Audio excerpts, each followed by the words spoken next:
She thought she knew James Lacey, until a woman from his past resurfaced with threats sharp enough to kill. This is James Lacey and the woman who wanted him dead. Where in the world are you listening from tonight? Your comments make this cozy corner feel even warmer, and don't forget to subscribe so you never miss the next mystery. Agatha Raisin swept into the WI hall with the confidence of a woman who fully expected admiration on arrival. Unfortunately, admiration was in short supply this morning.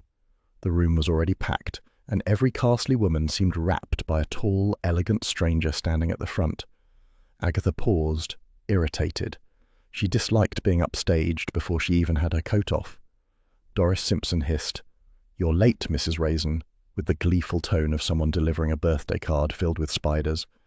"I am fashionably late," Agatha corrected, stepping forward with deliberate grandeur, which was when her right foot collided with a box of raffle tins someone had abandoned in the aisle.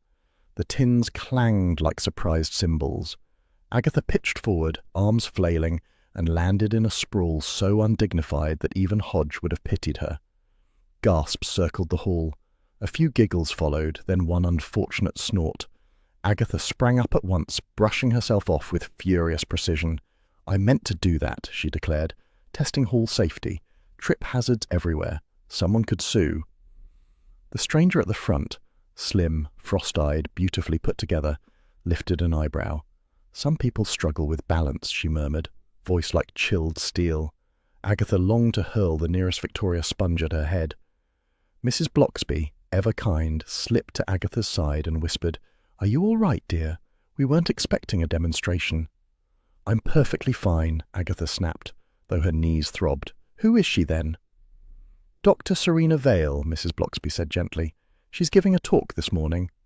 "A talk on what? Smugness?" "Emotional resilience." Agatha snorted. She looks like she'd struggle to emote anything beyond mild disdain. Serena resumed speaking. "Ladies, emotional resilience is achieved when one recognizes that weakness stems from within. Others do not injure us. We injure ourselves by granting them power." Agatha glared. "I'll show you power," she muttered. But the WI women were entranced. Serena's clipped tones and graceful posture had them nodding like obedient swans. Agatha crossed her arms, certain that if emotional resilience required that voice, she preferred emotional collapse. Doris nudged her. "Oh, and she was seen talking to Mr. Lacey this morning. Quite a long chat, they say." Agatha's head whipped round. "James Lacey? Our James Lacey?" "He is back in the village for a few quiet weeks," Doris chirped. "She caught him outside the post office. Very friendly, I'm told." Agatha's stomach did an unhelpful twist. James had returned without telling her. Typical man. Come and go like a wandering hedgehog and expect applause. "What did they talk about?" Agatha asked, attempting indifference and failing spectacularly.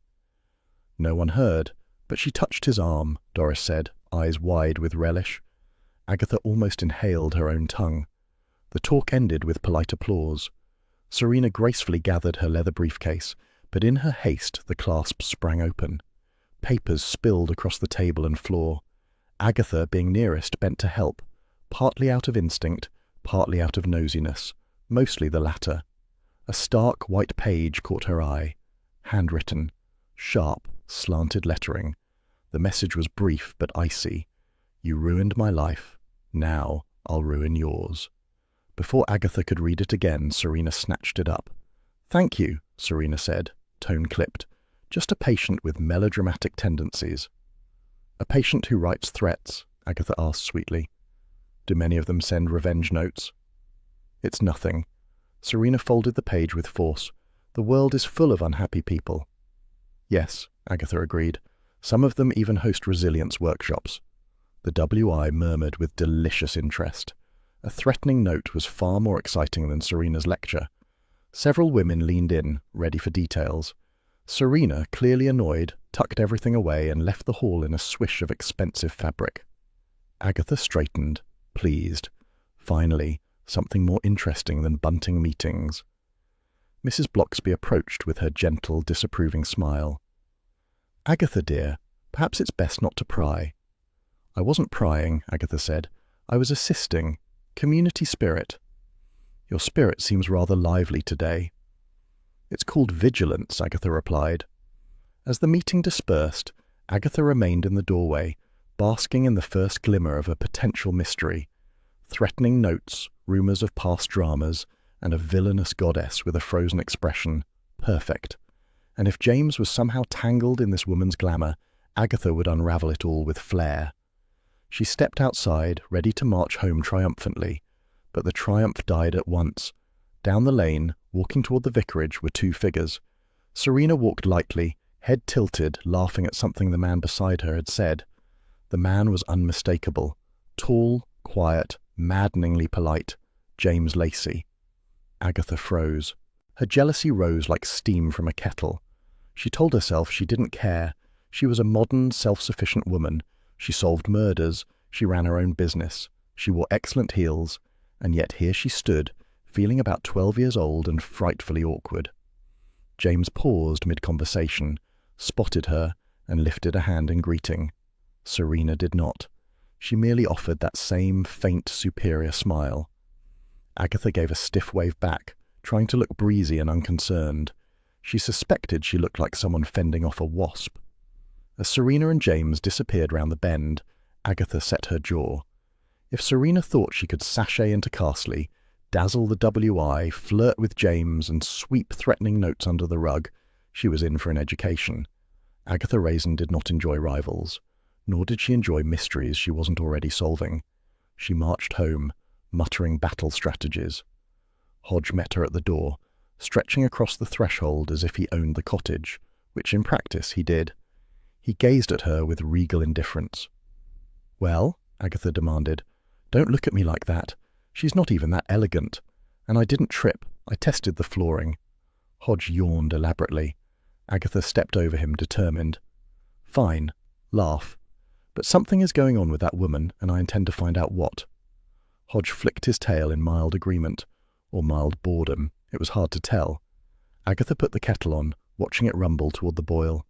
Outside, Carsley carried on in its gentle, deceptive calm.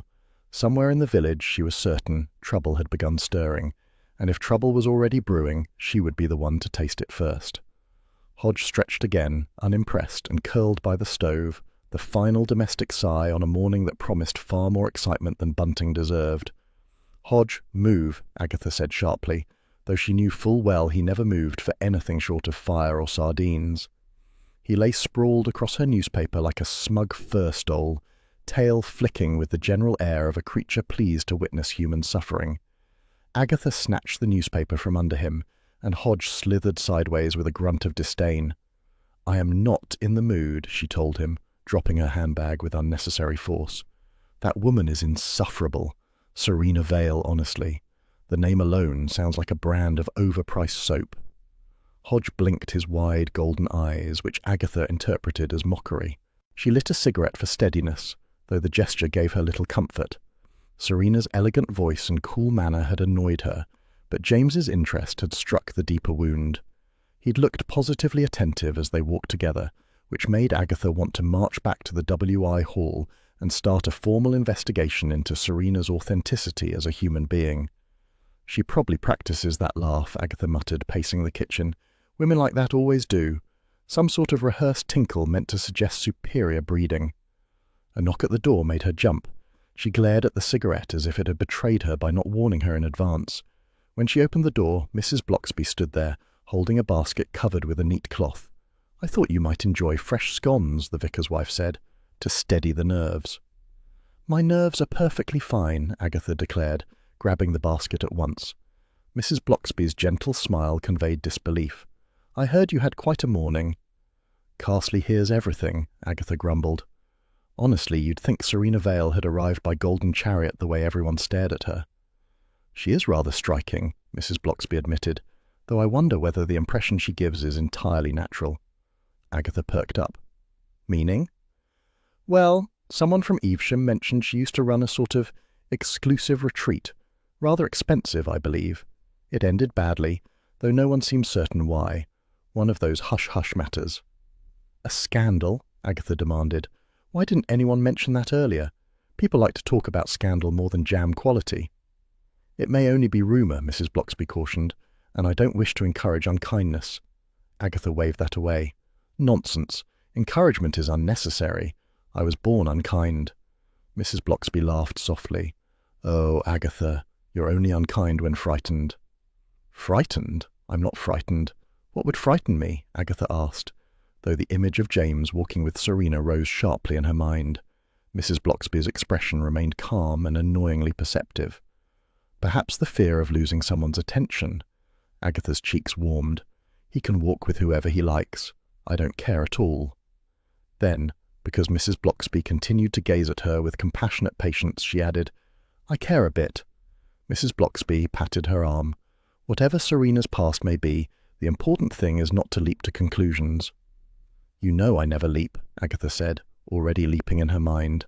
Mrs. Blocksby left after offering a final word of kindness, and Agatha, ignoring Hodge's superior blink, seized her landline and dialed the Mercester police station. Bill Wong answered with the tone of a man who knew exactly who it was and regretted picking up. Agatha, he sighed, please tell me you're not phoning about a parking ticket again. I have never phoned about a parking ticket. Today I'm phoning about a dangerous woman. Bill made a small choking noise. Who's dangerous now? Dr. Serena Vale, Agatha announced. She's been wandering about Carsley with all the grace of a well-aimed arrow, and I want background information. Agatha. She received a threatening note, Agatha continued. I read it myself. Sharp handwriting, very dramatic. Something about ruining someone's life. Does that ring any bells? Bill sounded all too wary. We've had anonymous letters about her before. None actionable, all vague complaints about manipulation or emotional harm. We believe they came from unstable former clients. Former clients with dramatic handwriting? Agatha asked. Former clients who accuse her of ruining their lives. Doesn't that sound suspicious? It sounds like the sort of thing you should not involve yourself in, Bill said firmly. Please leave it to us. Yes, of course, Agatha said sweetly. Bill exhaled. You said that far too quickly. Goodbye, Bill. She hung up before he could argue. Hodge watched her with judgmental calm. Oh, don't be noble, she snapped. I'm not interfering, I'm investigating. Hodge stretched, clearly unconvinced. By early afternoon, Agatha had grown restless. The only sensible thing to do, she decided, was to pass by James's cottage in the hope of gauging his mood. A casual stroll, nothing more. Entirely ordinary behaviour for a woman who had no interest in him whatsoever. Her first pass was smooth enough. She pretended to admire a hedge. James happened to be at the window and gave a polite wave. Agatha pretended not to see him. Her second pass was less dignified. She paused near his gate, pretending to tie her shoelace. James opened the door and called, Agatha, are you all right? Perfectly, she replied, wobbling slightly. Just testing the pavement. The third pass was disastrous. She attempted a natural whistle, misjudged her breath, and choked loudly. James appeared again, concern etched across his handsome, infuriatingly calm face. Are you sure you're well? He asked. You've been up and down the lane several times. Exercise, she croaked. Doctor's orders. He nodded, though his expression said ridiculous woman with perfect clarity. Humiliated, she scurried home. Hodge intercepted her with a pointed stare that suggested even he had heard of her antics. Don't say a word, she warned him. Not one word. She tried to distract herself with scones and tea, but her mind insisted on circling back to Serena Vale.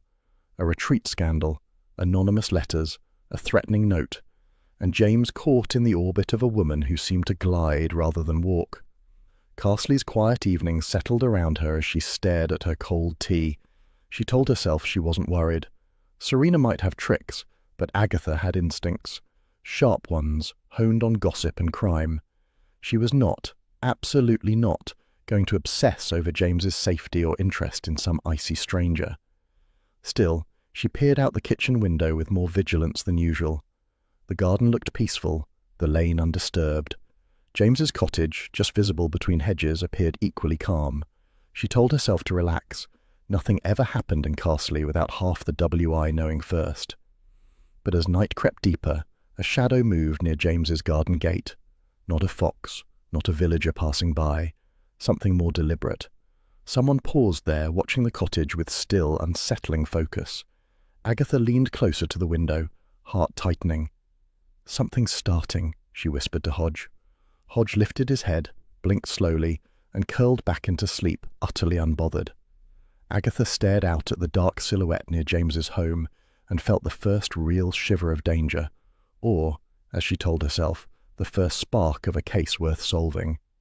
The next morning, Agatha's morning began with a shrill telephone ring that sliced through her uneasy sleep. She sat upright at once, heart thudding, remembering the shadow she had seen loitering near James's gate. For a brief, glorious second, she hoped the caller was James begging for protection. Instead, his calm voice simply asked if she could possibly come over immediately. Agatha dropped her toast in triumph, convinced he finally regretted parading Serena around the village. She arrived at James's cottage wearing her most flattering coat and an expression of controlled concern. James opened the door before she could knock, looking worried rather than romantic. His bicycle leaned against the wall with both tires slashed as though attacked by a furious seamstress. A folded note lay on the doorstep, its sharp handwriting immediately recognizable from Serena's briefcase debacle. James handed it to her with the air of a man hoping she knew exactly what to do. Agatha read the threat aloud, frowning deeply as the message accused James of stealing someone's future. "Well, this is outrageous," she declared, delighted he clearly needed her cunning and guidance. James seemed unconvinced about needing either, but looked grateful for company nonetheless. Agatha examined the note again, loudly concluding the handwriting matched Serena's threatening letter exactly. Before James could protest, she announced they would confront Serena and achieve immediate clarity. He followed her to the guest house with resigned steps as though bracing for unpredictable weather. Serena greeted them with flawless composure, arranged like a portrait nobody had dared smudge. Agatha marched inside despite lacking an invitation, determined to extract the full truth immediately. James attempted diplomacy, explaining the vandalism and note, though his voice carried quiet tension. Serena listened without sympathy, insisting countless troubled individuals resented her professional achievements. She claimed James was simply caught in the crossfire of grievances aimed entirely at her reputation. Agatha narrowed her eyes, unconvinced by Serena's serenity, which seemed almost theatrically polished. She pressed harder, demanding details about the disbanded retreat and any dissatisfied former attendees. Serena's mask cracked briefly as she admitted people disliked transformation when it failed spectacularly.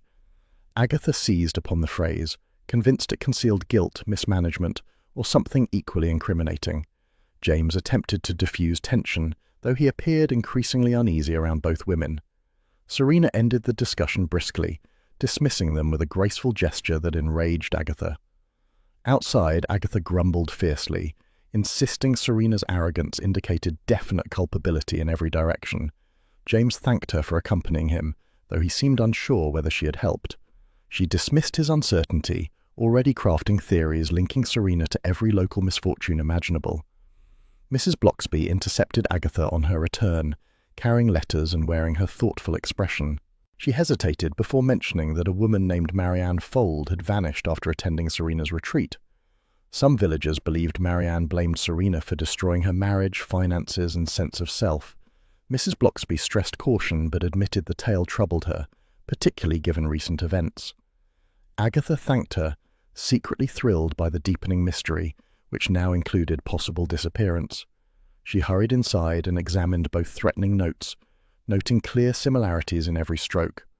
The handwriting matched perfectly, strengthening her suspicion that Serena held dangerous secrets indeed.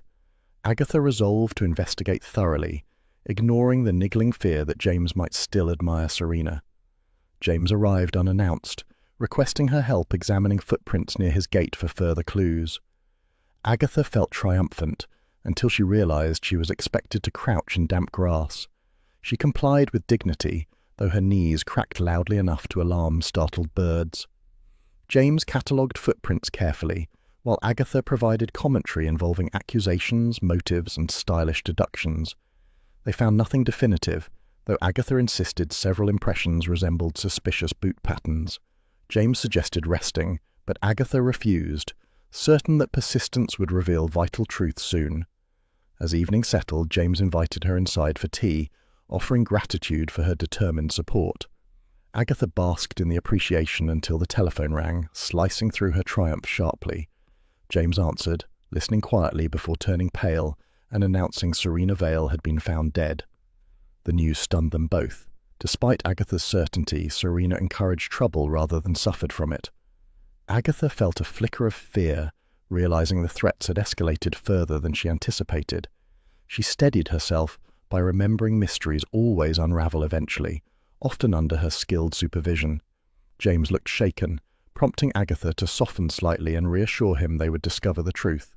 She left soon after, determined to act quickly before rumours twisted facts beyond recognition. Agatha stroked him absently, mind racing through possibilities, suspects and hidden motives swirling anew. The kettle clicked softly, filling the kitchen with warm comfort that contrasted sharply with unfolding danger. Agatha poured tea, resolving that Serena's death would not derail her mission to protect James. She glanced toward the darkened lane, wondering whether the lurking figure had returned tonight. Hodge leapt onto her lap, kneading gently as though reminding her mysteries rarely solved themselves. Agatha sighed, resting her hand on his warm fur, feeling determination settle deeper than fear. Tomorrow she would investigate thoroughly, confident Carsley still held answers just waiting to be uncovered. For now she allowed herself brief calm, listening to Hodge's purr echoing softly through the cottage. She considered James's pale expression earlier, noting he seemed more fragile than usual. He rarely showed vulnerability, which made her protective instincts spark despite persistent jealousy. Agatha knew she cared deeply, though she refused to admit it without considerable resistance. The mystery's complexity excited her, pushing aside loneliness that lingered like stubborn morning fog. She believed solving Serena's trouble would restore order and perhaps impress James considerably. Yet unease remained, whispering doubts about who truly targeted Serena and why James suffered collateral consequences. Agatha rubbed her temples, feeling the weight of responsibility settle alongside her determined curiosity. She planned to question villagers discreetly tomorrow, beginning with anyone remembering Marianne Fold's disappearance. Perhaps Marianne still lived nearby, harbouring bitterness strong enough to inspire violent retribution. Agatha pictured Marianne confronting Serena, voices sharp, secrets exposed, motives tangled beyond polite explanation. If Marianne was alive, she might hold answers, though approaching such a woman required caution. Despite caution, Agatha felt confident, believing intuition sharpened through years of meddling rarely misled her. Still, her thoughts drifted toward James, imagining his relief when she uncovered the perpetrator. She hoped he appreciated her unwavering loyalty even when she disguised it beneath irritation. Agatha sipped cooling tea, feeling warmth spread despite surrounding shadows pressing gently against windows. Night deepened beyond the cottage, carrying secrets Carsley whispered to those persistent enough to listen. Agatha promised herself she would uncover every hidden truth until justice resurfaced brightly again. She rose for bed, feeling steadier, anchored by purpose. Hodge trailed her into the sitting room, offering comforting presence as she straightened cushions absently. He leapt beside her, curling contentedly while she reviewed clues once more in determined silence. Agatha felt reassurance return, knowing difficult puzzles eventually yielded when confronted by persistent willpower. Hodge's soft purring filled the quiet room, grounding her thoughts and easing gnawing dread beneath curiosity. She closed her eyes briefly, gathering strength for whatever revelations awaited Carsley at dawn. The following day, Agatha woke with the uneasy certainty that the day would bring trouble. She dressed briskly, ignoring Hodge's pointed glare as she nudged him from her jumper. She had barely tied her scarf when the phone rang.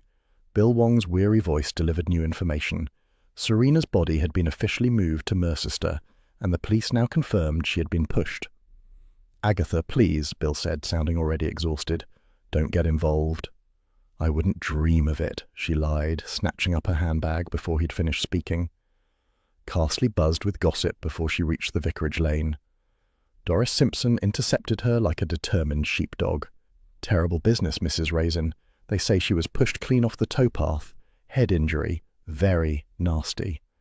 Agatha murmured solemnly, though she secretly thrilled at the information. Doris continued breathlessly, adding details of dubious origin, each more dramatic than the last.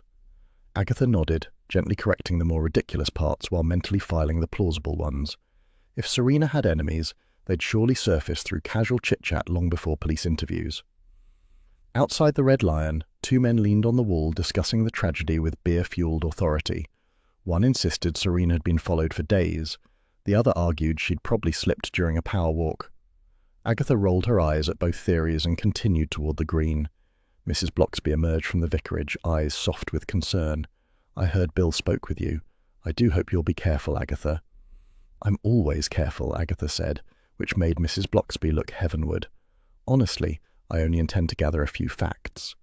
"Facts," Mrs. Bloxby repeated gently, "have a way of multiplying around you." Agatha ignored the remark. She wanted answers, and she knew exactly where to start. But before she began any serious sleuthing, reinforcements were required. Roy Silver, with his boundless enthusiasm for chaos, was the perfect accomplice. She telephoned him immediately. "Roy, darling, Serena Vale is dead. Murdered. Get down here at once." Roy shrieked with theatrical delight. "A murder? In Carsley? I'm on the next train. Should I bring disguises?" "Just bring yourself," Agatha said, though disguises could prove useful. Within hours, Roy burst into her cottage, dripping confidence and wearing a hideous designer raincoat in a shade best described as radioactive mustard. "Darling, it's fabulous to be here," he declared. "So who killed her? And how are we framing Charles for it?" "We are doing no such thing," Agatha snapped. "We're investigating." Roy knelt to open his suitcase and recoiled with a scream worthy of a West End melodrama. Hodge blinked up from inside the case, having claimed it as a private suite. Roy clutched his chest. "Good grief, your cat tried to assassinate me." "He was napping," Agatha said. "Don't be ridiculous." Hodge leapt out with regal disdain and stalked to his food bowl, leaving Roy muttering dramatically about trauma. Agatha ignored him, putting on her coat. "Come along, we're going to Serena's guest house." The guest house owner, Mrs. Garwood, greeted them with the air of a woman thrilled by tragedy, yet desperate to appear dignified. "Terrible shock," she whispered, glancing around theatrically. "The police searched her room already, but they left the mess. So upsetting." Agatha gave Roy a meaningful glance. "We're here to help tidy." Roy brightened immediately.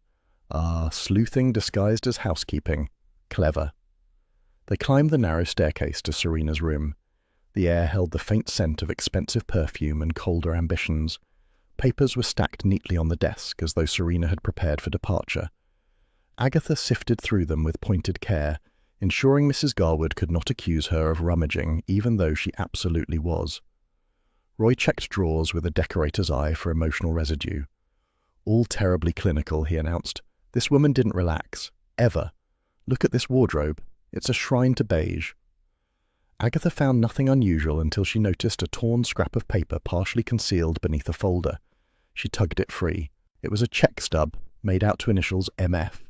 The amount was substantial, enough to raise eyebrows in any village with strong feelings about thrift. "MF," Agatha repeated.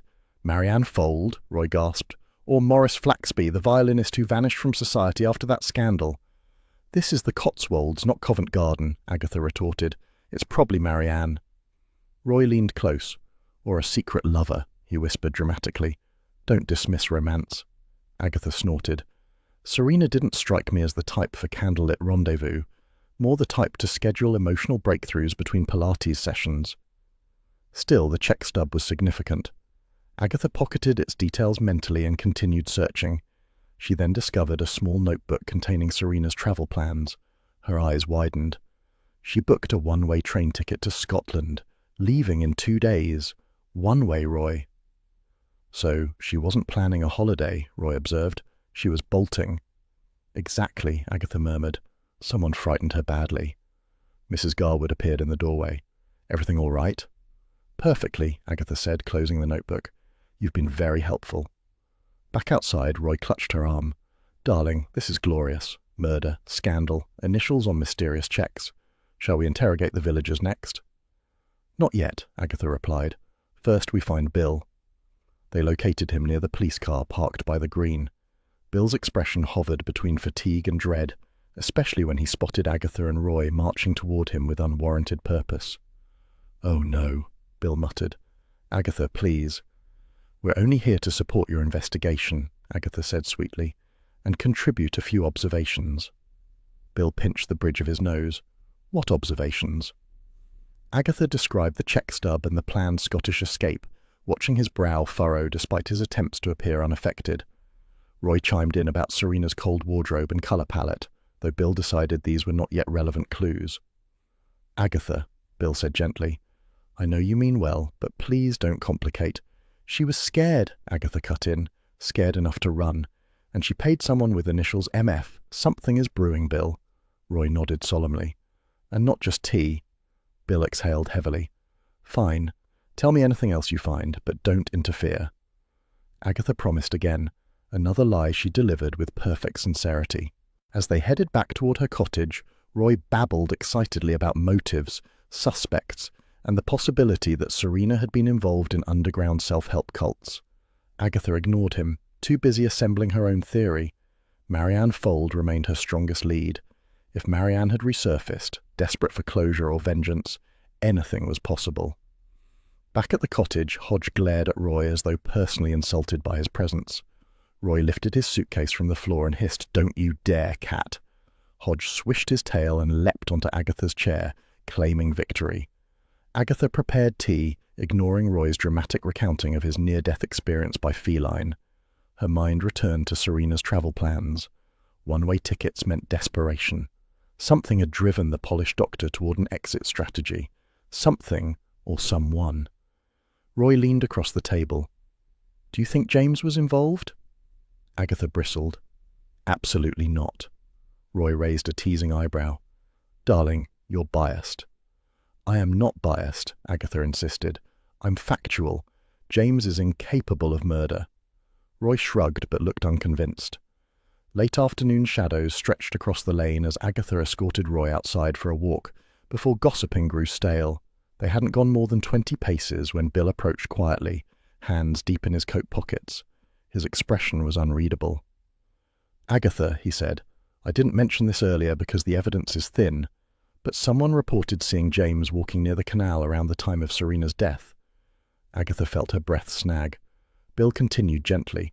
"It may mean nothing, but he might have been the last person to see her alive." The words hung heavily in the cool air. Roy whispered, "Oh, this is getting delicious." Agatha shot him a murderous glare, then looked back at Bill, stunned. Hodge, watching from the window, blinked in solemn, feline disapproval, as though he sensed Agatha's sudden dread settling into the cottage like mist. "James would never harm anyone," Agatha snapped, pacing her kitchen with furious energy. Bill's revelation lingered like a poorly written headline. James last seen near the canal? Impossible, absurd, completely ridiculous. Yet the tremor in her stomach refused to settle. Hodge watched from atop the table, tail flicking, judging her inability to sit still. Agatha seized her handbag. "I'm going to see him," she declared. Hodge yawned as if commenting on her predictability. Outside, Carsley carried its usual afternoon hum, though conversations hushed when she passed. Everyone knew about Serena's death, and everyone suspected everyone else. Agatha bristled. She would not allow the village grapevine to chew James's reputation like stale biscuits. She found him in his garden, tightening the latch on his shed. He looked up, face strained. "You've heard," he said. "Bill told me," Agatha replied. "Idiotic suggestion, obviously." James sighed. "I walked past the canal yesterday. That part is true." Agatha froze. "Why?"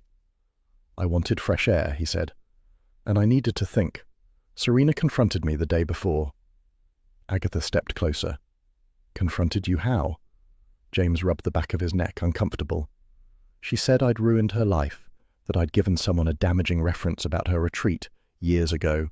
She accused me of destroying her reputation." Agatha stared. "Did you?" "Of course not," James said. "I barely remembered attending her retreat lecture. I might have been honest about her methods. They were troubling." Agatha sniffed. "Troubling is generous." She made emotional manipulation sound like a spa treatment. He managed a tired smile. "She wanted an apology I couldn't give." "Yet she pursued you," Agatha muttered, "as if you were central to her downfall." James nodded. "She seemed desperate, frightened even." Agatha's indignation spiked. "Why would she fixate on you? What did you ever do besides be irritatingly polite?" He gave her a wounded look. "Thank you, Agatha." She waved this off. "Never mind that. Tell me exactly what she said." James repeated the conversation, though parts were hazy. Serena had been agitated, accusing him of betraying her to a potential investor. James insisted he had no memory of the interaction, yet Serena believed he'd cost her her future. Agatha's irritation dissolved into concern. James, she was unbalanced. Perhaps, he admitted, but she didn't deserve— No, Agatha said firmly, but you don't deserve suspicion either. He looked both grateful and defeated. The village already thinks the worst. Leave the village to me, Agatha declared, unaware that this promise would cause more chaos than comfort. She commenced her campaign at once, starting with the WI women, who were excellent sources of information and also excellent at spreading it. When Agatha entered the hall, Doris Simpson leaned over to her neighbour and stage-whispered, "They say Mr. Lacey destroyed Serena's entire career. Imagine the resentment." Agatha strode forward. "He did no such thing." Several women jumped. Doris blinked innocently. "Oh, Agatha, we were just discussing possibilities." "Well, discuss facts instead," Agatha snapped. "James is incapable of such behaviour." Doris pursed her lips knowingly, as if quietly confirming that denial indicated guilt. Agatha pressed on. "Did any of you notice Serena behaving strangely during her talks? Asking about people? Prying into business that wasn't hers?" A pensioner named Mrs. Pottinger raised a tentative hand. "She asked me whether Mr. Lacey had close female friends. I said he used to be friendly with you." Agatha felt a sting of humiliation. "And what did she say?" Mrs. Pottinger hesitated. She said, "Oh, her," rather coldly. "Cold?" Agatha nearly choked. "I'll show her cold." Another WI member chimed in. She was always looking around the room, like she was searching for someone she expected to appear. A flicker of unease tingled through Agatha's chest. Serena had been hunting something, or someone. She thanked the women and left, her mind racing. Mrs. Bloxby greeted her kindly at the vicarage door. "Agatha, dear, you're flushed. Tea?" "I don't want tea," Agatha declared, collapsing into a kitchen chair. "I'm tired of everyone making insinuations about James." Mrs. Bloxby set a cup before her anyway. "You're worried?" "I'm annoyed," Agatha corrected. "Worried is far too gentle." Mrs. Bloxby smiled softly. "What troubles you most?" Agatha folded her arms.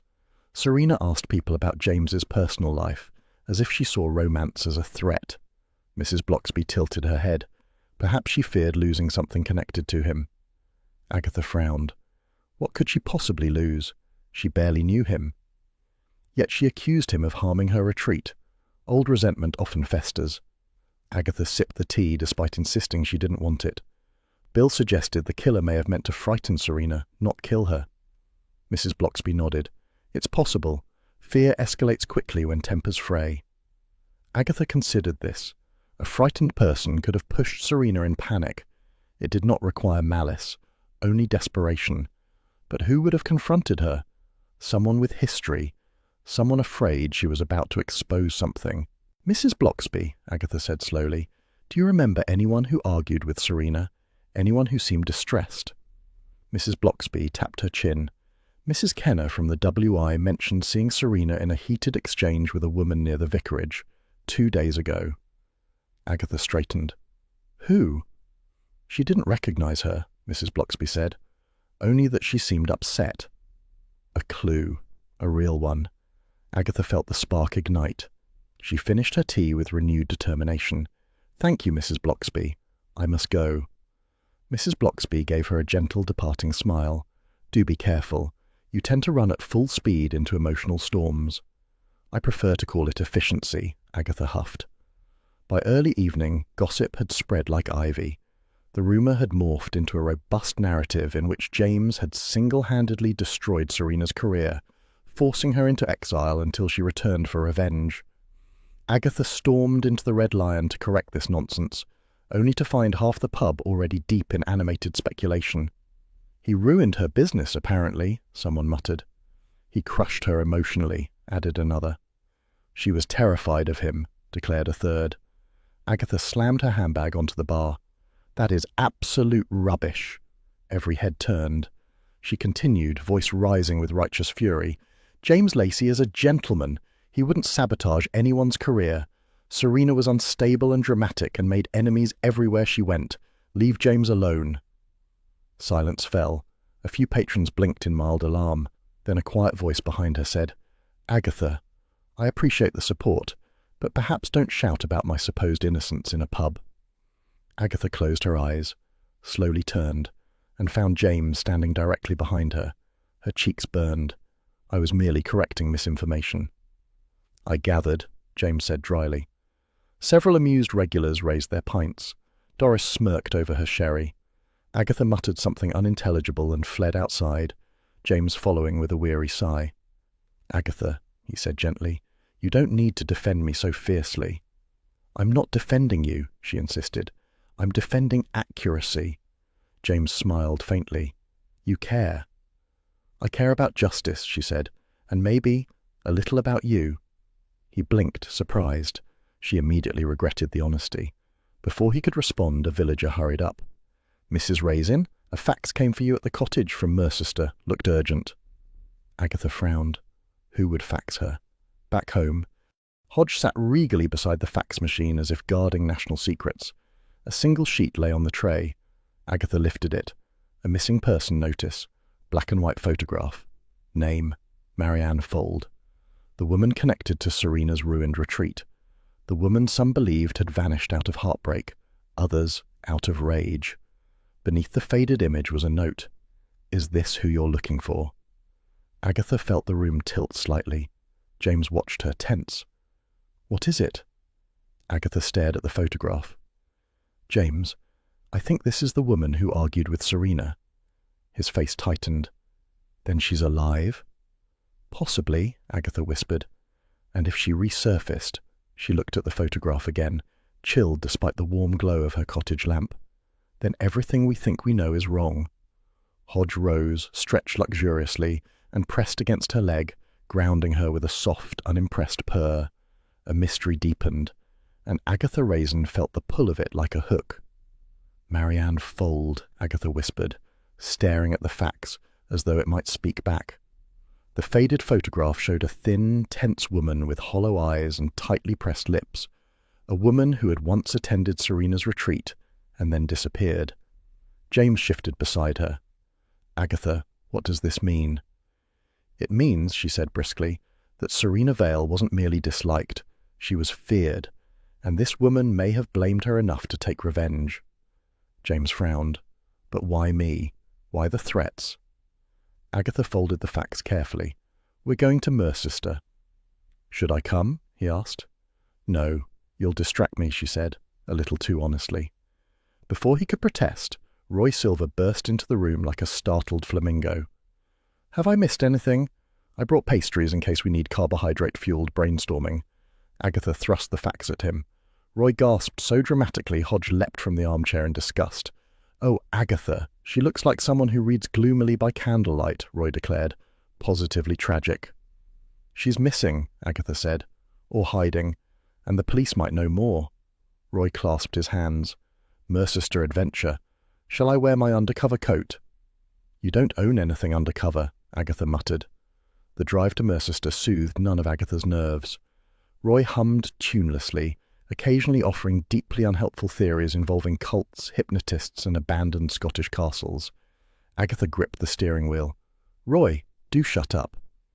You're simply tense, Roy said kindly. It's understandable. Your beloved James. He is not my beloved, Agatha snapped. He is a man with terrible timing and even worse judgment.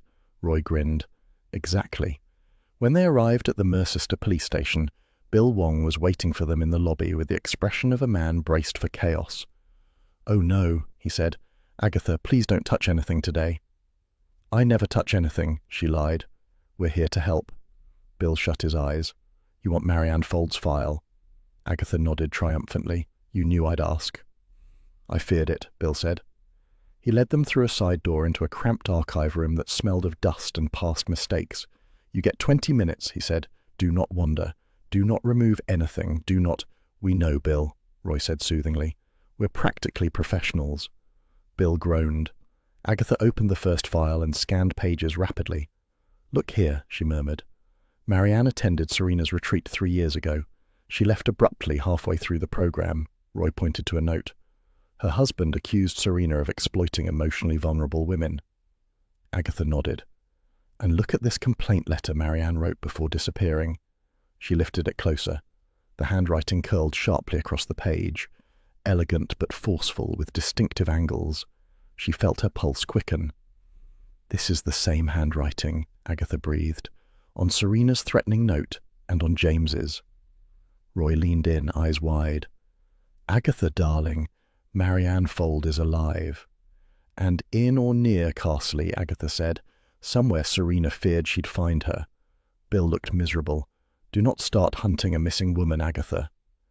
"Bill, we've already found half the clues. You should be thanking me." He rubbed his temples. "You haven't changed." "Flattery won't distract me," she replied. While Bill consulted another officer, Roy attempted what he believed to be discreet surveillance from behind a large potted plant in the lobby. Unfortunately, Roy was taller than the plant and considerably more conspicuous. Agatha hissed, "Roy, what are you doing?" "Gathering intelligence," he whispered. "A woman with an alarming fringe keeps glancing at us." "She works here," Agatha snapped. "Oh." Agatha dragged him toward the exit before he could interrogate random officers about emotional trauma. Outside, she inhaled with satisfaction. "We have proof of a connection. Now we need motive." "Revenge," Roy said instantly. "Too simple," Agatha replied. Something deeper frightened Serena. She was planning to flee to Scotland. Roy linked arms with her. "You're in your element, darling." "I am," Agatha admitted, "and James will be relieved when I solve everything." Roy smirked knowingly. "Ah, so it is about impressing him." She thumped him with her handbag.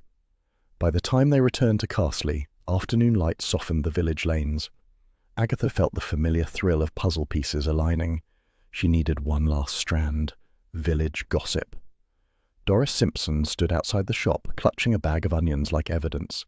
"Mrs. Raisin, you won't believe this. Horrid business." "Horrid business describes most of my week," Agatha said. "What now?" "A rumour," Doris whispered dramatically. "Someone claims Marianne Fold died abroad years ago. Heart failure, or possibly drowning. Depends who you ask." Agatha blinked. "Doris, that is nonsense." "Well," Doris sniffed, "rumour rarely troubles itself with accuracy." Roy elbowed Agatha. "Red herring, darling." Agatha nodded sharply. "Thank you, Doris. You've been informative." As soon as Doris wandered off, they burst into quiet, strategic discussion. "Someone wants us to think Marianne is dead," Agatha said. Roy gasped. "A conspiracy?" "No," Agatha corrected, "just laziness. Villagers hate loose ends. Declaring someone dead is much easier than admitting they vanished." Roy deflated slightly. They walked back toward Agatha's cottage, passing hedgerows whispering in the light breeze. Agatha paused, mind turning rapidly. "If Marianne is alive, she could be watching us." "How glamorous," Roy breathed. "How unsettling," Agatha corrected. Hodge greeted them at the door with the disdain of a landlord owed rent. Roy bent to stroke him, misjudged the angle, and nearly toppled sideways. "That cat hates me," Roy muttered. "He hates everyone equally," Agatha said. "It's one of his charms." They settled at the kitchen table with tea and biscuits. Agatha spread the photocopies across the surface. "Handwriting match," she said. "Confirmed motive, emotional exploitation. Serena feared exposure, and Marianne argued with a woman near the vicarage 2 days before the murder." Roy nibbled a biscuit thoughtfully. "So Marianne returned to Carsley." "To confront Serena," Agatha said. "Maybe to warn her. Maybe to demand restitution, maybe more." Roy leaned forward. "What if Marianne came back because she wanted to speak to James again?" Agatha brandished a rolled magazine threateningly. "Kidding, darling," he yelped. "Purely theoretical." She lowered the magazine, though humiliation prickled. The idea that some vanished woman might once have admired James irritated her profoundly. Roy studied the complaint letter. "She writes with such intensity, fiercely emotional." Agatha nodded. "And meticulous. Marianne planned things, disappearance included." Roy lowered his voice. "Do you think she killed Serena?" Agatha hesitated. "Possibly, but my instincts say something's missing." Roy groaned. "Why can't your instincts ever demand a spa day?" Before Agatha could respond, someone knocked sharply at the door. Hodge's ears twitched. Agatha opened it to find Doris Simpson again, flushed with urgency. "Mrs. Raisin," she said breathlessly, "you'll never believe it. A new woman has rented the old railway line cottage Reclusive type. Keeps curtains drawn. Arrived without warning. People are already talking. Agatha's pulse kicked. Describe her, she commanded. Tallish, thin, hair pulled back, looked rather pale, didn't greet anyone. Agatha and Roy exchanged a charged look. Marianne Fold, Roy whispered. Agatha felt electric certainty surge. A vanished woman had reappeared. Serena had died days later, and the threatening notes continued. The mystery had deepened into its richest, most treacherous layer yet. Doris leaned forward. Do you know her? Agatha composed herself. I know someone who might. Doris blinked. Meaning? Meaning, Agatha said briskly. I intend to pay her a visit. Roy clapped his hands. Danger! Drama! Deception! Shall we bring disguises this time? Agatha ignored him entirely. As she shut the door, she noticed Hodge stretching luxuriously beside the hearth, then blinking at her with the grave judgment of a creature unimpressed by human chaos. Oh, hush, Agatha murmured. Some of us are busy solving murders. Hodge flicked his tail, unimpressed, as if reminding her that breakfast tomorrow still required punctuality, regardless of mystery, mayhem, or vanished women lurking in shadowed cottages. House hunting? Me? Agatha exclaimed, nearly dropping her handbag. Doris Simpson, triumphant as a terrier with a stolen sausage, nodded vigorously. That's what they're all saying, Doris insisted. You poking around that railway cottage has people convinced you're finally leaving Carsley. I am not leaving Carsley, Agatha snapped. I was merely observing. Doris narrowed her eyes. Observing what? Curtains, Agatha lied and marched away before Doris could begin a full report. Roy Silver trotted beside her. Darling, I adore being your accomplice, but do we have an actual plan? Or are we improvising on pure indignation again? Both, Agatha said. The tenant is calling herself Mrs. Fielding. Rubbish name. I'm sure she's Marianne Fold. Roy sighed dreamily. A woman in hiding. A tragic past. It's practically one of my editorials. They approached the little railway line cottage. Once part of an old station master's quarters, it sat pressed between hedges like a secret too shy to be seen. Curtains drawn, gate half open, no flowers in the beds. The cottage radiated neglect and nervousness. Agatha knocked sharply. After a long moment, the door opened a cautious inch. A pale face appeared, thin, tight features, hair scraped back, eyes haunted. Yes, the woman murmured. Agatha's instincts fired instantly. Marianne Fold, and certainly not a Mrs. Fielding. I'm from the village, Agatha said pleasantly. Welcome to Carsley. The woman hesitated, then opened the door wider. Yes, thank you. Agatha stepped inside before invited.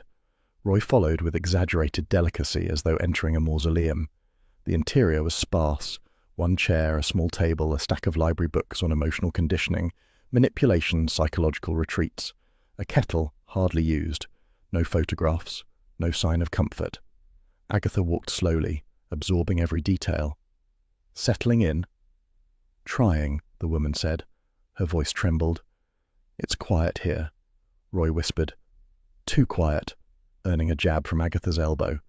Then Agatha spotted something in the small fireplace, a half-burned letter. She knelt without hesitation. Agatha, Roy hissed. Bill said stop touching things. I'm not touching, she said. I'm identifying. The paper carried Serena Vale's name in the address line. The woman stepped forward quickly. Please leave that. Agatha looked up.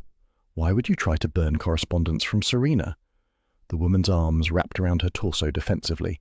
It's old, painful. Your name, Agatha said softly, is not Mrs. Fielding. The woman's eyes closed. No, it isn't. Marianne Fold, Agatha finished. A long silence. The woman opened her eyes again, haunted, tired, resigned. Yes, she whispered, but I don't wish to be found. Agatha softened her tone. Did you come to Carsley because of Serena? Marianne flinched. I came because I had nowhere else. Roy perched carefully on the lone chair. Did you know she's dead? Marianne's breath hitched. Yes, I heard. People believe you might have confronted her recently, Agatha said. Did you? Marianne sank onto the edge of the bed. I tried to. She avoided me. I wanted her to acknowledge what she'd done. Which was? Agatha prompted gently. Marianne looked at her hands. Years ago, during her retreat, Serena insisted my marriage was a cage of false comfort. She convinced me to walk away from it. She called it liberation, but she didn't help me through the consequences. Agatha felt a rare pang of sympathy. Marianne continued, voice cracking. I lost my home, my financial stability. My husband married someone else.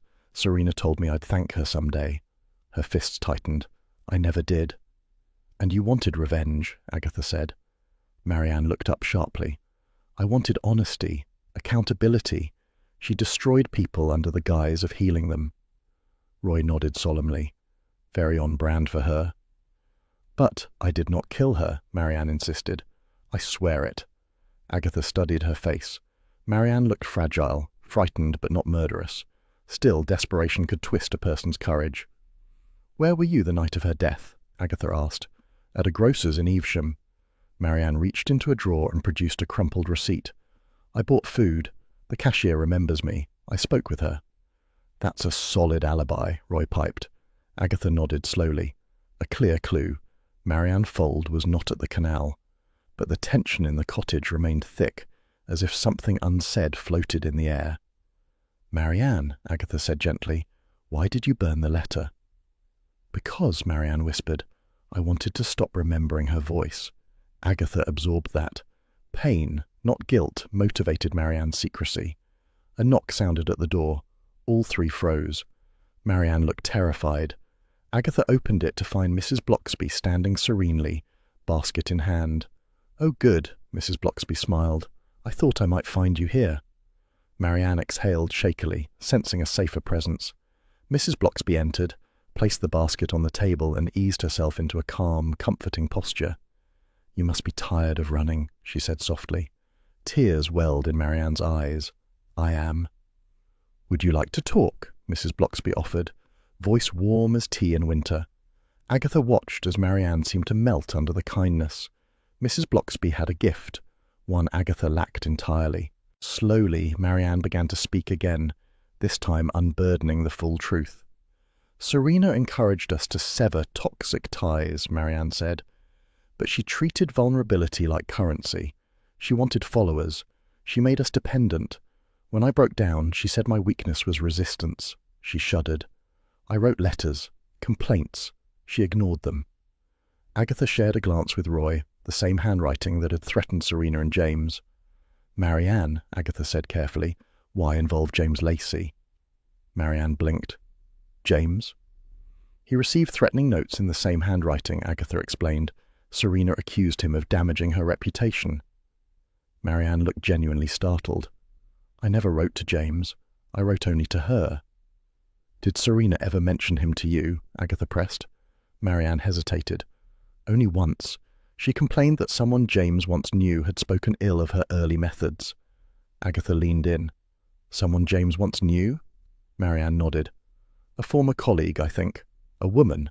Serena said this person was determined to expose her, that she'd built enemies in unexpected places. Agatha's breath caught. Did she mention a name? No, only that it was someone connected to James's past. Agatha sat back, mind racing. This shifted everything.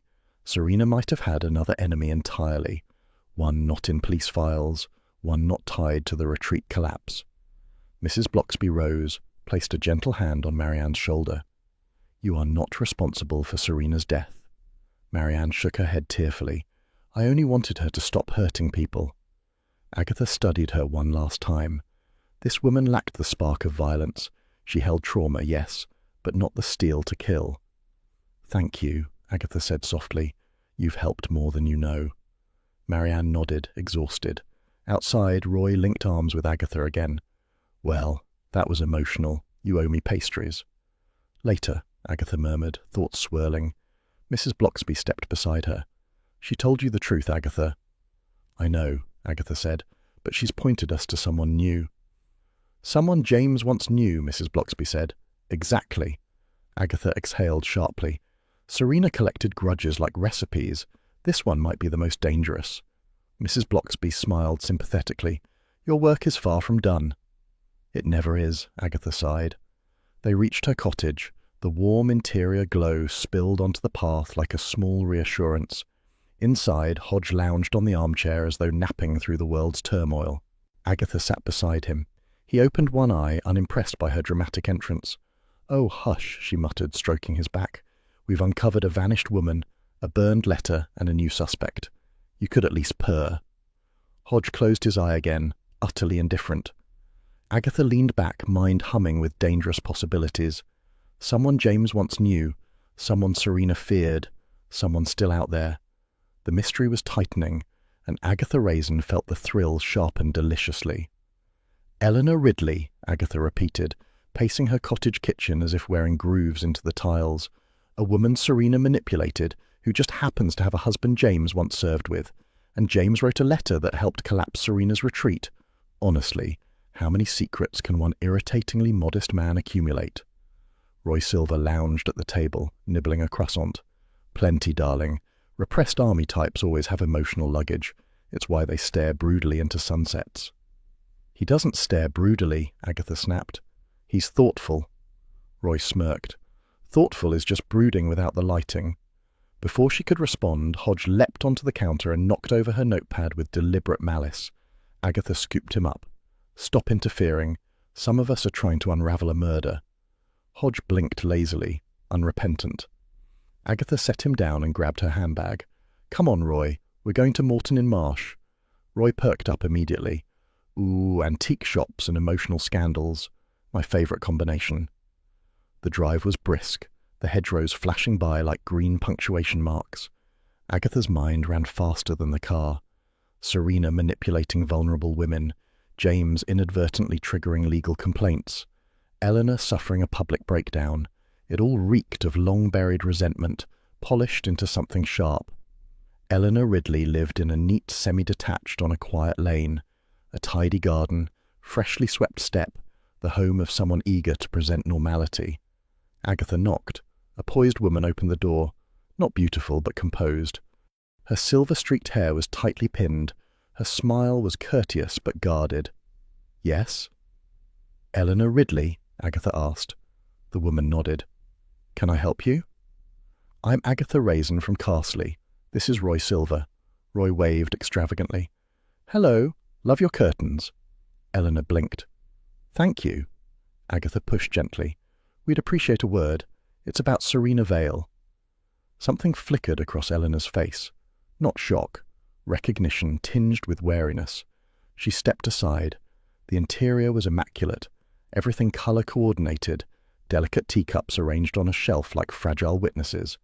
Roy leaned toward Agatha and whispered, far too loudly, "Anyone who collects teacups with this level of precision is clearly hiding madness." Eleanor heard. Her eyebrow twitched.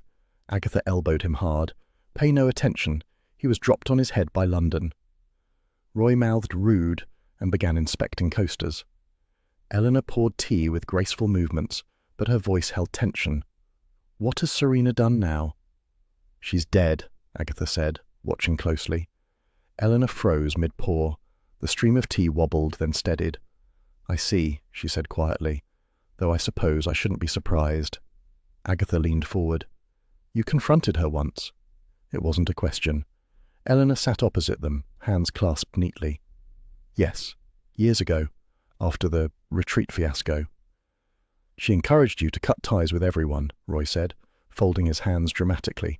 "Textbook villainy." Eleanor's mouth tightened. "She encouraged me to trust her. I was vulnerable.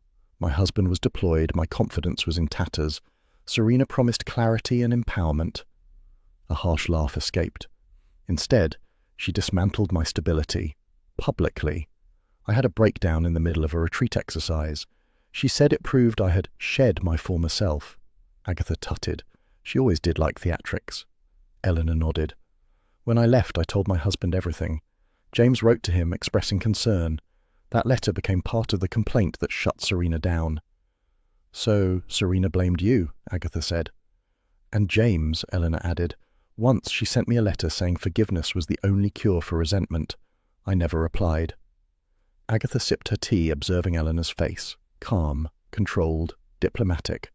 But behind the composure was something unresolved. "Mrs. Ridley," she said, Where were you the night Serena died?" Eleanor didn't flinch. "Walking, near the canal." Agatha set down her cup very slowly. "That's convenient." "It's true," Eleanor insisted. "I walk there most evenings. It clears the mind." Roy whispered, "Or bodies," until Agatha glared daggers at him. Eleanor continued unbothered. "I didn't see Serena. I didn't harm her. That chapter of my life is closed." Agatha studied her. Closed or buried? Eleanor held her gaze. Both. The poise was impressive, perhaps too impressive. Agatha's instincts pricked. This woman had motive, opportunity, and a cool surface that might conceal deeper fractures. But something still felt off. Too clean. "Thank you for your honesty," Agatha said, standing. "We may speak again." Eleanor nodded, but her eyes flickered nervously toward the bookshelf. Not the teacups this time, but something behind them. Agatha filed it away. Back in the car, Roy tapped his chin. "She's definitely a murderer. Anyone that tidy has committed at least one crime." "Don't be ridiculous," Agatha said. "Plenty of neat people are harmless." "You're neat," Roy said. "And you've attempted murder by verbal assault many times." Agatha ignored that. "She has motive, and she was near the canal, but she's too controlled, too ready with answers." "Maybe she's repressed," Roy suggested. "Or British." Agatha steered onto the main road. "I don't trust her calmness. It's the kind that could crack." Roy brightened. "Ooh, a psychological spiral." "She also didn't seem surprised Serena was dead," Agatha added, almost relieved. "Maybe Serena terrorized half the Cotswolds," Roy said. "Probably," Agatha muttered. That evening, Agatha invited Mrs. Bloxby over for tea to discuss the visit. Mrs. Bloxby listened quietly, absorbing each detail. "Eleanor suffered greatly," she said gently, "and Serena's methods were damaging. You can understand why Eleanor resents her." "Resentment is one thing," Agatha said. "Well-timed murder is another." Mrs. Bloxby folded her hands. "You don't truly believe Eleanor killed her?" Agatha hesitated. "I believe she could have snapped." "People who rebuild themselves after trauma rarely seek destruction," Mrs. Bloxby replied softly. "They want peace, not chaos." Agatha sighed. "She did seem settled." Mrs. Bloxby leaned forward. "Sometimes, when healing, people rehearse calmness until it becomes real. Her composure may not be a mask." Agatha blinked at her friend. "How do you always know the exact gentle thing to say?" Mrs. Bloxby smiled. "Practice." Before Agatha could reply, her landline shrilled through the cottage. She answered. "Yes?" Bill Wong's tired voice filled the line. "Agatha, don't interrupt, don't speculate, and don't scream." "What now?" she demanded. "Forensics just finished with Serena's shoes. The soil on them doesn't match the canal towpath." Agatha straightened. "Then where was she?" Bill exhaled. "Carsley Woods, the northern edge."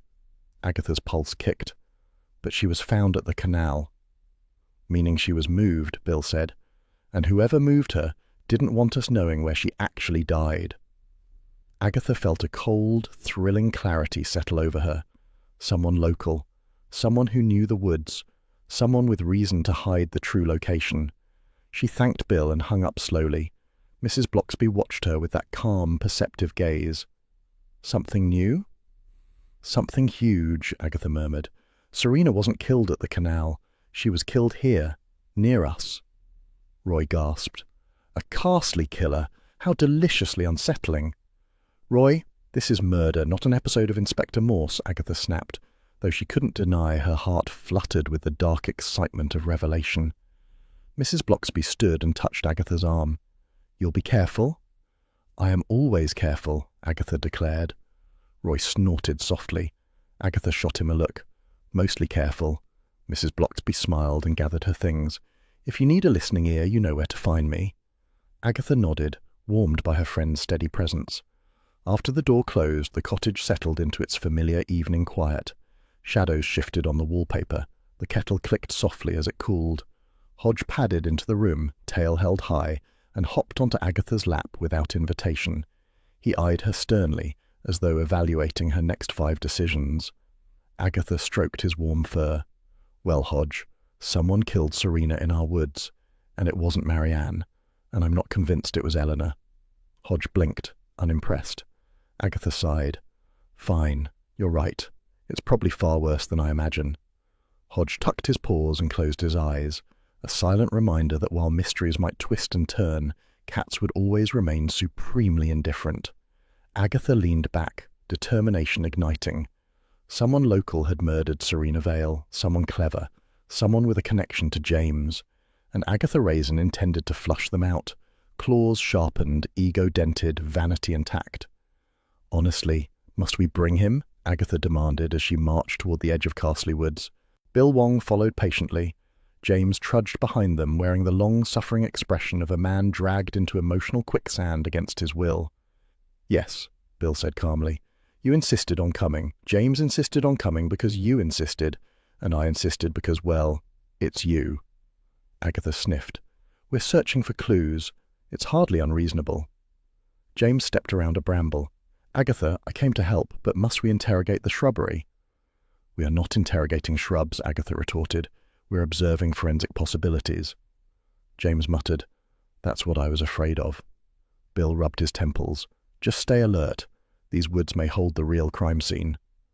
Agatha paused, taking in the tangled branches, the moss-softened logs, the faint hush that always settled in Castley Woods when secrets were near.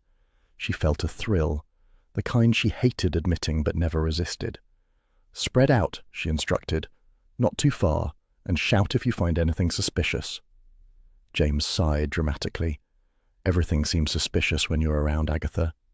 Flattery will get you nowhere, she said, striding forward. They moved slowly, sweeping the ground with their eyes.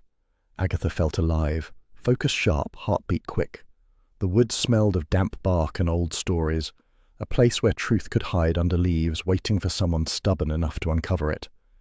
Bill, she called, over here. Bill hurried to her side.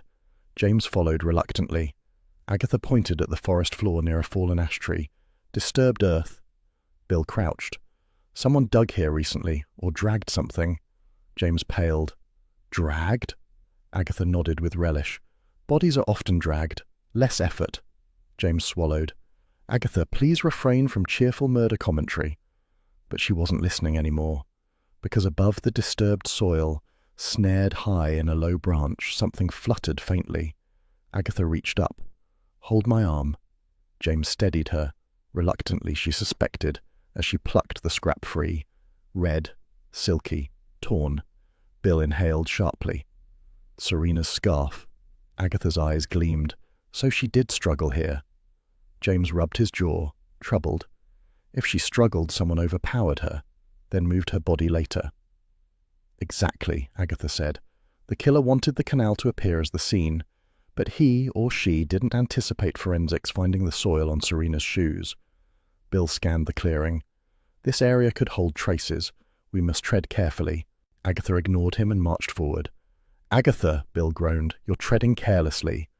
Hush, she said. My instincts are sensitive. They're calibrated for disturbances. James muttered. So is your temper. Agatha spun around. I heard that. Yes, James said. You were meant to. Agatha sniffed and examined the fallen ash tree. Serena may have been struck here. The bark is scraped, and look, more fibres. Bill crouched again. Same scarf fabric. This confirms a struggle. Agatha smiled triumphantly. Which means the killer is familiar with these woods. Someone local. James exhaled. That includes half the county. Agatha waved this away. But the motive narrows it. Roy's voice echoed faintly through the trees. Hello! Are we murder hunting or having a country walk? Agatha groaned. Why is he here? Roy stumbled into view wearing a scarf that clashed violently with the landscape. I brought snacks. Investigations require nourishment. Bill pinched the bridge of his nose. Roy, this is an active crime scene search. Roy brightened. Exactly. I'm adding glamour. Agatha pointed toward the disturbed earth. Focus. Serena fought here, and someone left in a hurry. James studied the ground. Look. He pointed to a shallow impression near the ash, a footprint clear enough to show the pattern of a brogue sole. Bill leaned in. A man's shoe, distinct sole, size similar to...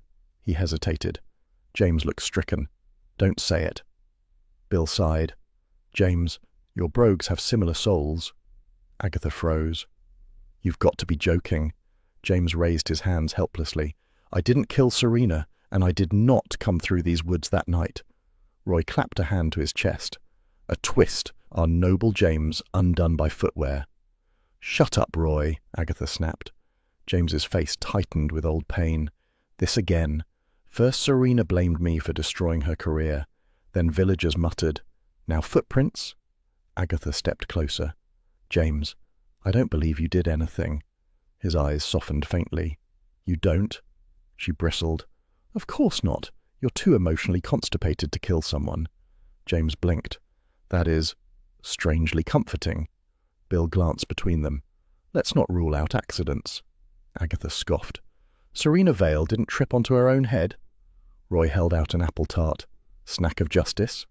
Agatha snatched it and took a bite. They moved deeper into the woods. Agatha felt the tension spool tighter with each step. Something here felt wrong. Still. Expectant. A rustle behind them made James whirl dramatically and promptly slip on a patch of mud, arms flailing, legs shooting forward. He landed with a loud squelch. Agatha burst into laughter, too bright, too loud, impossible to contain. Oh, James, dignity suits you far less than mud. James glared up at her. I'm so delighted to be your entertainment. Oh, you are, she said, still giggling. Bill helped him up. Come on, we haven't finished searching. They found another clue, a broken twig with hair caught on the bark. Agatha held it up.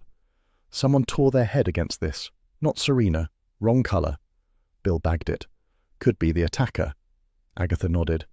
This person is sloppy. Anger makes people careless. James sighed dramatically, as does chasing Agatha through a forest. Oh, hush, she said. Word spread across Carsley faster than hens chasing crumbs. By the time Agatha reached the Red Lion, every villager had drawn their own wildly inaccurate conclusion. Someone saw a man leaving the woods, Doris Simpson hissed, blocking Agatha's path like an eager reporter. Tall, broad, suspicious, definitely a killer. Describe him, Agatha demanded. Well, Doris said, I didn't see him, but Mabel Fletcher's second cousin claims her neighbour did. This is useless, Agatha groaned. Doris continued anyway. He walked quickly, or briskly, or possibly limped. The accounts differ. Roy whispered, Precisely the kind of clarity we rely on. Agatha ignored him and strode toward a quieter corner. Her mind raced. A man, leaving the woods. After Serena died, someone familiar with the landscape. She thought of Eleanor Ridley's husband, but he was abroad. Then she considered Serena's financial advisor, but that felt absurd. Roy, of course, chimed in. Agatha, darling, Serena's money man could easily have snapped. Numbers drive people mad. Agatha rounded on him. Stop suggesting ludicrous theories from television dramas. Roy huffed. Excuse me for bringing artistry to the process. Agatha returned home in a foul, restless mood. The woods held answers, but the pieces refused to settle into place. Hodge watched her stalk through the sitting room, his tail twitching with disdain. Oh, be quiet, Agatha muttered. Some of us carry the weight of the narrative. Hodge blinked as if unimpressed with her metaphors. That evening, Bill visited, shoulders heavy, expression resigned. Agatha ushered him in. What now? Bill sat at the table. We received confirmation from our footprint analysis. James, who had just arrived with a bottle of wine in an attempt at goodwill, froze. Please tell me it's not mine. Bill shook his head. It's not yours. James sagged with relief. Agatha's heart eased too, though she'd never admit how tightly she'd held it. Bill continued. The souls match a pair of brogues donated to the Carsley jumble sale 2 weeks ago. Agatha frowned. Who donated them? Bill looked pained. Eleanor Ridley's husband. Roy clapped a hand over his mouth. Plot twist. Agatha leaned forward, mind exploding with possibility. But he's abroad. Bill nodded grimly. Which means someone else bought or took the shoes. Agatha inhaled sharply. Someone who wanted to frame a man. Someone who wanted us misled. James slumped into a chair. So I'm not the suspect of the week? Agatha patted his shoulder awkwardly. Not today, dear. Bill stood. Agatha, whoever killed Serena planned ahead. That kind of person won't stop easily. Agatha rose too, fierce light in her eyes. Good. Neither will I. Bill left with a sigh. James offered a weary smile. Agatha barely noticed, her mind tumbling through possibilities. Hodge hopped onto her lap with the slow authority of one who felt she should sit still long enough to pet him. She stroked him mechanically. Shoes bought at a jumble sale. A man seen leaving the woods. Someone tied to James's past. Hodge purred, unimpressed by the complexities of human motive.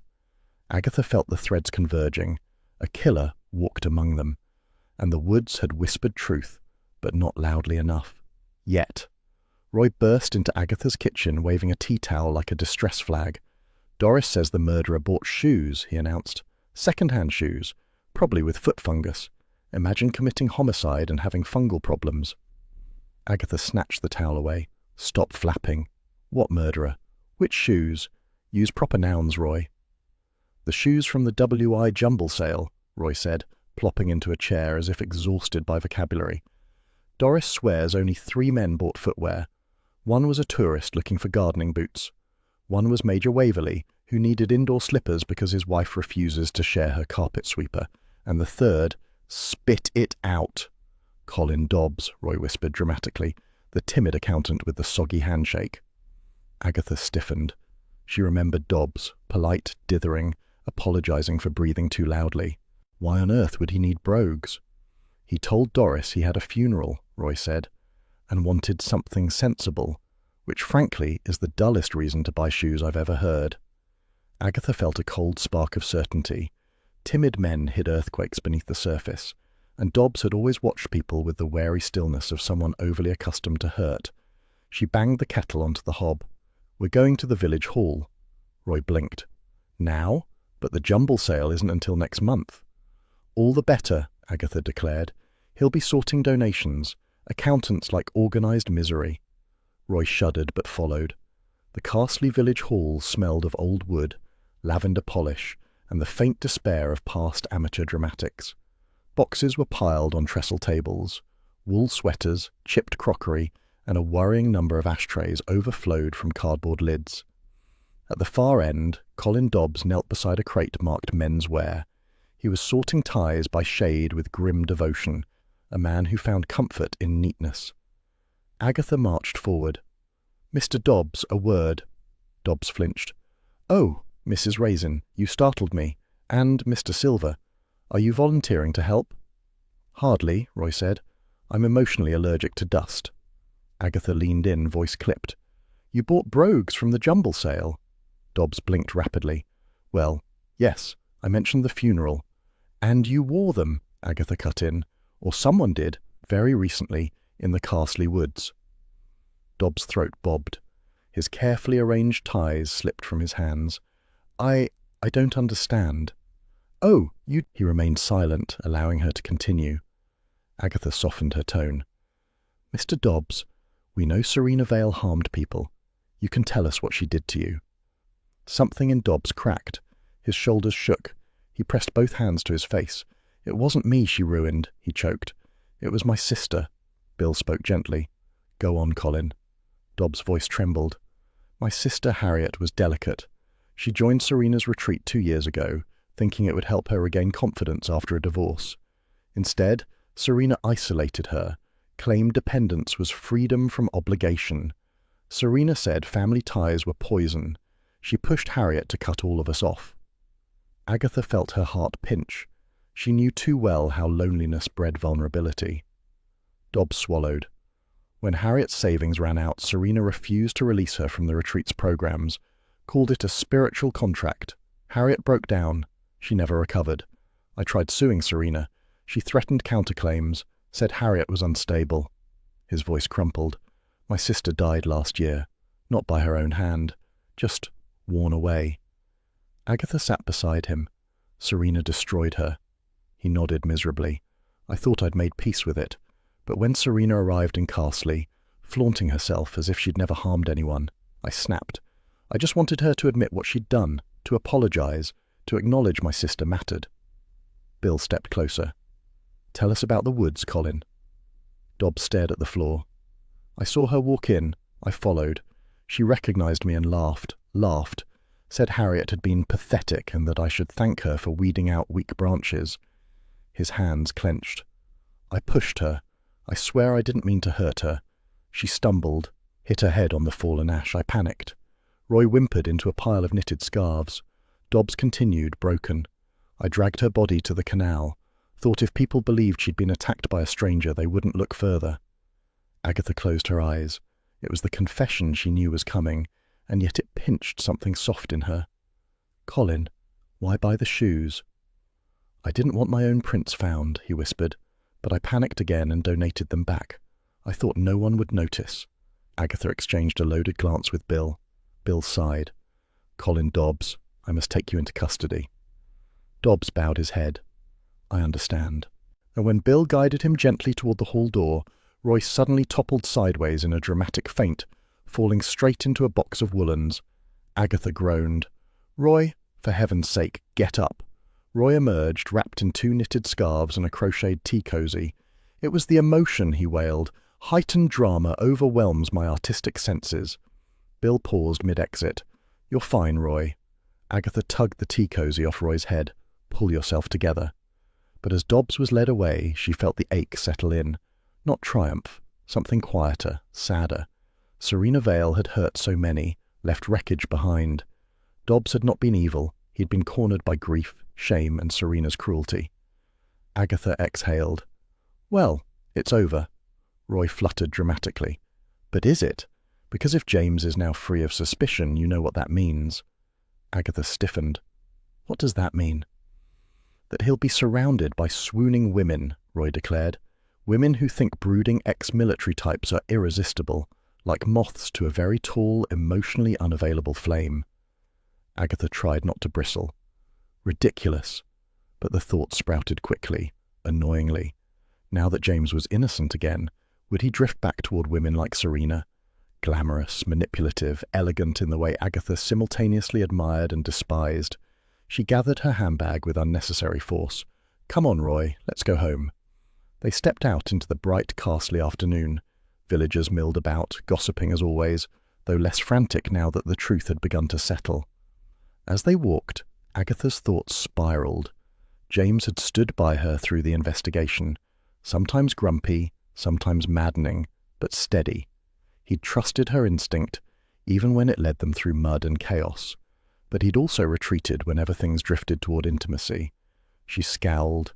He'd better not start attracting admirers again. Roy grinned mischievously. "Darling, you're jealous." "I am not jealous," Agatha snapped. "Of course," Roy said sweetly. "And I'm the Duchess of Kent." Agatha elbowed him. When they entered her cottage, Hodge trotted toward them, tail high with regal expectation. He glared at Roy, who had trodden on his tail last week.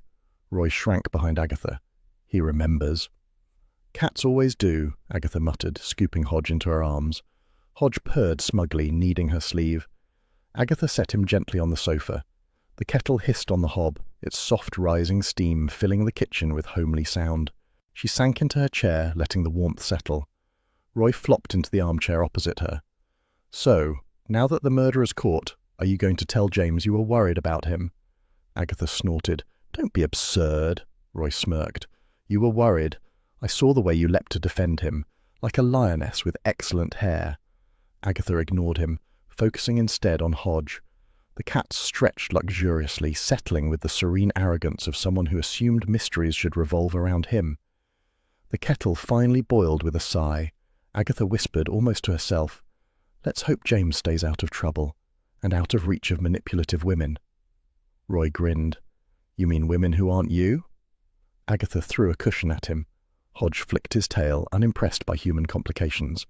But Agatha felt the worry linger anyway, quiet, unwelcome, entirely human, because the case was over. But the heart, curse it, never closed so neatly. "Don't smirk at me, Hodge," Agatha muttered as she shuffled about her kitchen, pretending to tidy. Hodge smirked anyway, because smirking was a vital part of his personal creed. He lay sprawled across a folded tea towel, tail twitching like a metronome, keeping time with Agatha's nerves. Carsley, having recently survived a murder, was returning to its habitual state of disorderly calm. But Agatha felt curiously adrift. She had solved the case, cleared James, and even coaxed Roy into leaving without a scene. Yet her chest still felt oddly hollow, as if victory had gone home early. The phone rang. She lunged, nearly knocking Hodge off the counter. James's clipped voice floated down the line. "Agatha, I thought I should thank you." "For what?" she said too quickly. "For your persistence," he replied, "though I might have preferred less mud, fewer accusations, and considerably more logic." Agatha bristled. "You're welcome, I'm sure." There was a rustle, as if James were debating whether compliments counted as moral compromise. "You did well," he said at last. The gentle warmth the words stirred annoyed her. She hung up with excessive politeness, then glared at the receiver as if it had betrayed her. Hodge rolled onto his back, paws up, flaunting indifference. "Don't look at me like that," Agatha snapped. "It wasn't a real thank you, more like a polite cough." Mrs. Bloxby arrived an hour later, carrying a basket of almond biscuits and her usual atmosphere of benevolent serenity. "My dear," she said, taking in Agatha's pacing, "you look restless." "I'm perfectly fine." Mrs. Bloxby said, which meant Agatha was not fine at all. "The village is grateful. Even James is grateful in his own shy way." "Shy?" Agatha scoffed. "He's about as shy as a traffic warden with a quota." Mrs. Bloxby gave her a warm, knowing smile. "Jealousy," she said, "is simply love wearing its worst hat." Agatha nearly dropped a biscuit. "I am not jealous." "Of course not," Mrs. Bloxby murmured, patting her arm. Hodge hopped into Mrs. Bloxby's lap, purring loudly. Traitor. Roy phoned next from the train back to London. "Darling, I'm inspired," he declared. "I'm writing an exposé titled Wellness or Hellness, The Dark Side of Transformational Gurus. You'll be quoted anonymously as a sharp-witted Midland sleuth with hair to die for." Agatha allowed herself a small preen. "Make sure you spell Midlands correctly." Roy paused. "Also, I accidentally left one of my silk scarves under your sofa. Don't let Hodge adopt it. He has a taste for luxury." "He'll suffocate on it," Agatha said fondly, and hung up. The village settled. Doris Simpson could be heard from 3 cottages away, fussing about the jumble sale. "Scandal always boosts donations," she announced. "People empty cupboards when they're nervous." Charles Fraith returned briefly from wherever the idle rich go in November, sauntering past Agatha's gate with a wave. "Heard you solved another murder," he said. "Must you always? It makes the rest of us look lazy." "You are lazy," Agatha retorted, but with half a smile. Bill Wong stopped by after his shift, weary but satisfied. "Dobbs is cooperating fully," he said. "The courts will take his grief into account. You did well, Agatha." Agatha muttered something about common sense and good instincts, but Bill only chuckled. "Take the win," he said. "And maybe get some rest." He eyed Hodge. "He seems pleased." "Hodge is pleased with himself," Agatha said. "Always." Bill nodded, as if this summarized all feline psychology, then left her amid the dimming afternoon. That evening, Agatha sat on the sofa with Hodge stretched luxuriously across her lap. His purr vibrated like a small engine trying to crank to life. Lamps glowed gently around the room. The village hummed with distant chatter. A kettle sighed on the hob. Agatha gazed at her reflection in the darkened window pane. She saw triumph there, but also something smaller and more difficult. Loneliness, wrapped in bravado. She picked up a cigarette, not to smoke, not yet, just to feel its familiar weight between her fingers. "I solved it because I understood desperation," she murmured. "Not glamour, not charm, just people pushed too far." Hodge blinked, unimpressed by moral philosophy. She gave him a scratch behind the ears. "I suppose you're the only male in Castley who doesn't cause emotional upheaval." Hodge flicked his tail as if confirming the statement. A sudden knock startled them both. Agatha leapt to the door, stopping only to smooth her hair. Discreetly, she hoped. James stood on her doorstep, holding 2 glasses and a bottle of wine. Not fancy wine, comfortable wine, friendly wine. "I wondered," he said, clearing his throat, "if you might like some company. A quiet evening, nothing complicated." Agatha's heart lifted like a startled bird. She immediately crushed it beneath a cool tone. "Well, if you insist, but I'm very busy." James smiled faintly. "Of course." She stepped aside. "Come in then before you change your mind."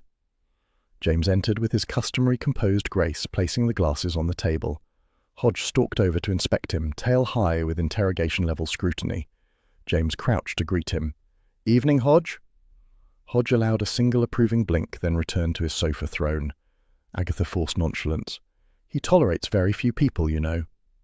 "I'm honoured," James replied softly.